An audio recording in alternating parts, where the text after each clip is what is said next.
Dan untuk mengetahui perkembangan lebih lanjut dampak eskalasi hubungan Amerika Serikat dan juga Iran, kita bergabung dengan dosen hubungan internasional Universitas Pajajaran Dina Sulaiman Budina. Selamat siang.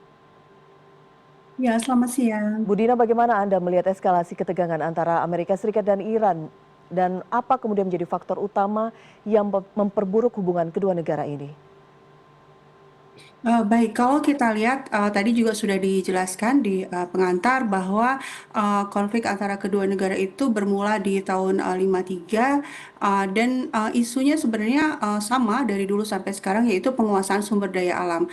Dulu itu minyak-minyak Iran dikuasai oleh Inggris, oleh perusahaan-perusahaan Inggris dan perusahaan Amerika dan kemudian setelah Syah berkuasa, Syah Pahlavi berkuasa itu semakin didominasi oleh Amerika juga ininya pengelolaan sumber daya alam, terutama minyak.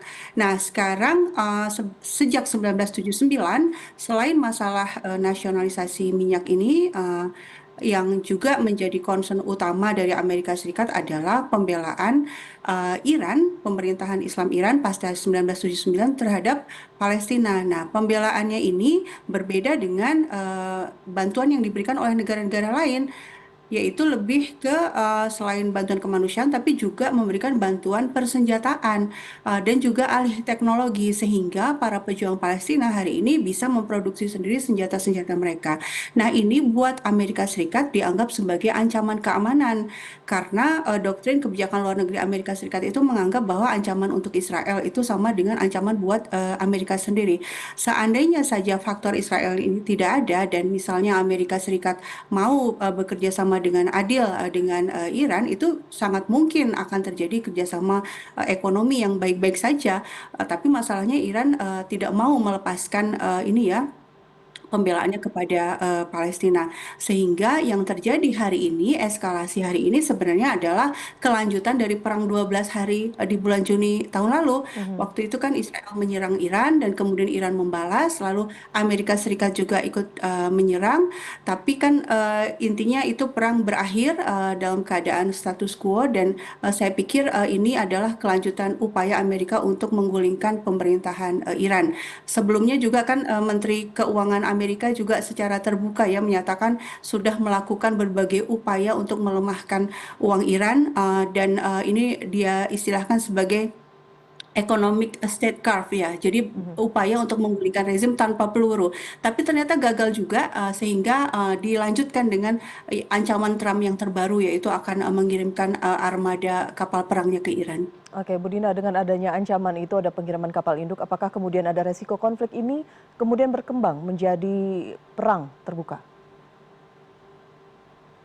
Tentu saya pikir kuncinya ada di Amerika Serikat ya. Kalau dari pihak Iran itu doktrin militernya selama ini defensif ya. Kalau diserang akan membalas. Jadi perang dengan Israel di bulan Juni yang lalu juga kan karena diserang dulu, baru kemudian Iran membalas. Kali ini pun juga saya pikir Amerika Serikat akan berpikir panjang ya sebelum benar-benar menyerang. Karena apa? Kalau betul ada kapal induknya Amerika Serikat masuk ke perairan yang dekat dengan Iran tentu sebenarnya itu menjadi target yang sangat mudah buat Iran ya karena Iran punya drone yang dilengkapi dengan bom yang selama ini terbukti mumpuni ya misalnya drone kamikaze itu yang bahkan dibeli oleh Rusia. Jadi justru malah membuat Amerika lemah di sini ya kalau betul ada kapal perangnya mendekat. Kemudian juga belum resiko bahwa Iran akan melakukan serangan ke pangkalan-pangkalan militer Amerika Serikat yang ada di kawasan, ada di Qatar, di Uni Emirat Arab, di Saudi, kan banyak sekali pangkalan Amerika. Itu semuanya dalam jangkauan rudalnya Iran dan juga Iran juga akan punya kartu truf juga di Selat Hormuz ya. Kalau sampai perairan di sana terhambat, berarti kan lalu lintas perdagangan minyak juga akan terhambat dan ekonomi global akan sangat terganggu. Jadi saya pikir kalau sejauh ini saya pikir Trump itu masih dalam tahap menggertak ya, Mhm. belum akan benar-benar menyerang. Oke, jadi ancaman-ancaman yang disampaikan Trump ataupun Menteri Luar Negeri Amerika Serikat ini dalam kapasitas menggertak saja dan kita melihat apakah kemudian konflik ini berdampak atau mempengaruhi hubungan bilateral Indonesia dengan Amerika Serikat ataupun dengan Iran?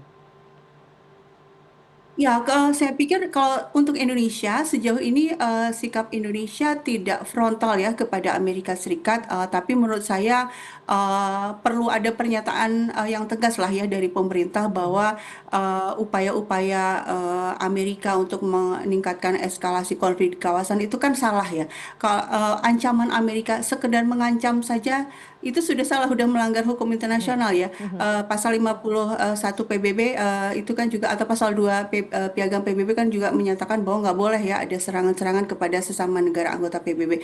Tapi kemudian saya pikir Indonesia juga selama ini bersahabat baik juga dengan Iran. Kita tahu misalnya di lembaga internasional di Dewan HAM Indonesia juga masih tetap memberikan dukungan kepada Iran sehingga saya pikir hubungan Indonesia dan Iran akan tetap baik.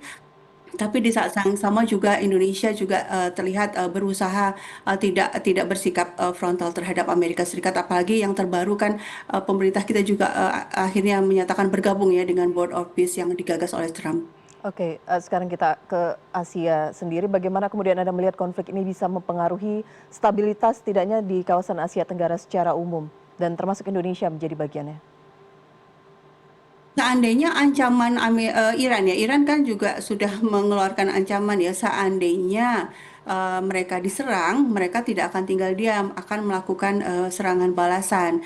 Nah, serangan balasannya tentu saja yang juga disebutkan juga oleh para pejabat Iran ya, pasti akan ke pangkalan militer Amerika Serikat yang Mhm. ada di kawasan. Mhm. Dan kita tahu itu negara-negara eksportir minyak kan gitu ya. Dan kemudian juga Selat Hormuz kalau ada gangguan saja itu ada resiko kapal-kapal misalnya kapal-kapal minyak di sana lewat kemudian beresiko untuk tertembak meskipun tidak sengaja.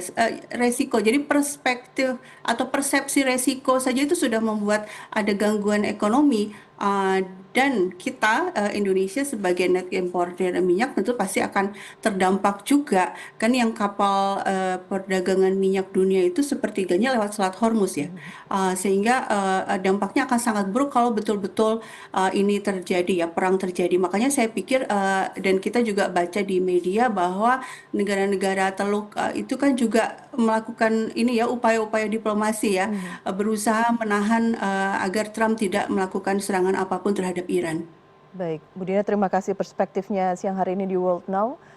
Kita juga menunggu bagaimana ya sikap tegas Indonesia seperti tadi Anda sampaikan, kita menunggu bagaimana respon Indonesia selanjutnya.